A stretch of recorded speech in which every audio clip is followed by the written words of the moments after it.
तो welcome back to my YouTube channel guys. तो मेरा नाम कृष्णा और आप देख रहे हैं आपका अपना YouTube channel the grow study. तो गाइज मैं आपको बता दूं कि इस चैनल पर सारी एसएससी एग्जाम से रिलेटेड क्लासेस सारी फ्री होने वाली हैं, इसलिए जल्दी से चैनल को सब्सक्राइब और वीडियो को लाइक कर दीजिए। चलिए तो वीडियो को स्टार्ट करते हैं बिना देरी किए। तो देखिए, कल हमने 2 पॉइंट पढ़ लिए थे और तीसरा पॉइंट है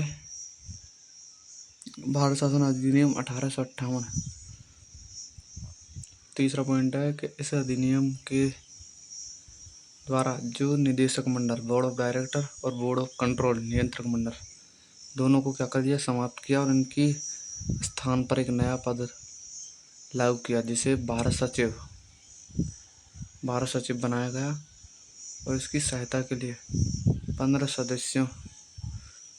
सदस्यों की कार्यकारिणी बनाई, जिसमें 8 तो ब्रिटिश क्राउन द्वारा और 7 कंपनी के डायरेक्टर द्वारा मनोनीत किए जाएंगे। और इन 15 सदस्यों को नाम दिया गया भारत परिषद। और भारत सचिव और भारत परिषद के सदस्यों को वेतन कहाँ से दिया जाएगा? भारतीय राजस्व से। ये देखिए यहाँ कोने में लिखा हुआ है भारतीय राजस्व। चलिए आगे चलते हैं।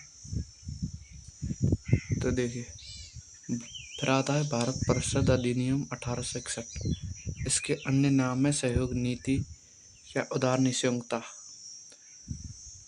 जो भारतीयों को शासन में शामिल कर लिया गया इसके तहत, इस अधिनियम के, जैसे कि बनारस के राजा, पटियाला के महाराजा सरदनकर राव। दूसरा पॉइंट हो जाता है कि गवर्नर जनरल को अपनी परिषद में 6 से 12 सदस्य मनोनीत करने का अधिकार मिला।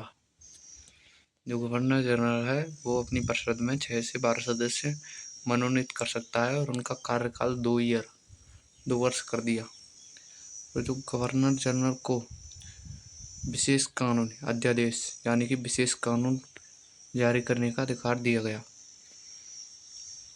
इसमें 3 पॉइंट हो जाते हैं। अब आता है भारत परिषद अधिनियम 1892। भारत में अप्रत्यक्ष निर्वाचन प्रणाली शुरू हुई इस अधिनियम के तहत, और भारतीय बजट पर प्रश्न पूछ सकते थे पर वोट नहीं दे सकते थे। और केंद्रीय विधान परिषद में सदस्यों की संख्या कम से कम 10 और अधिकतम 16 कर दी। अगर आप बार बार चीज़ों को रिवाइज करेंगे तो जल्दी याद हो जाएंगी, नहीं तो उसमें आपका ही घाटा है अगर याद नहीं करोगे तो। फिर आता है भारत परिषद अधिनियम 1909।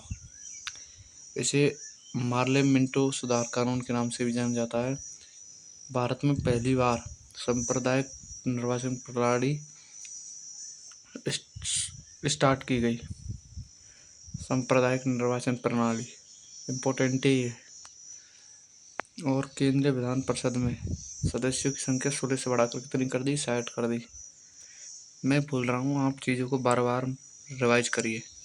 मैं गारंटी के साथ कह सकता हूँ आपका सिलेक्शन कोई नहीं रोक सकता। और भारतीयों को बजट पर बहस करने का अधिकार या आज़ादी मिली। और भारतीयों को भारत परिषद में शामिल किया, जैसे कि केसी गुप्ता 2 और सैयद हुसैन बरगरानी। और देखिए, एसपी सिन्हा को वायसराय की कार्यकारिणी में शामिल किया और इनको भारत की प्रथम लॉर्ड की उपाधि दी गई। अब आपको सब समझ में आ गया होगा। यहाँ तक कि ये छोटी सी क्लास थी, इसमें बहुत कुछ पढ़ा दिया। अब देखिए, ये अगर वैसे ही बोर्ड पर पढ़ाते तो इसमें लग जाता 1 घंटा मिनिमम। मैंने आपको कितनी 4.5 मिनट में समझा दिया। और इस चैनल पर सारी क्लासें होंगी फ्री ऑफ कॉस्ट। इसे जल्दी से चैनल को कर लीजिए सब्सक्राइब और वीडियो कर दीजिए लाइक। Thanks for watching. मिलते हैं किसी नई वीडियो में।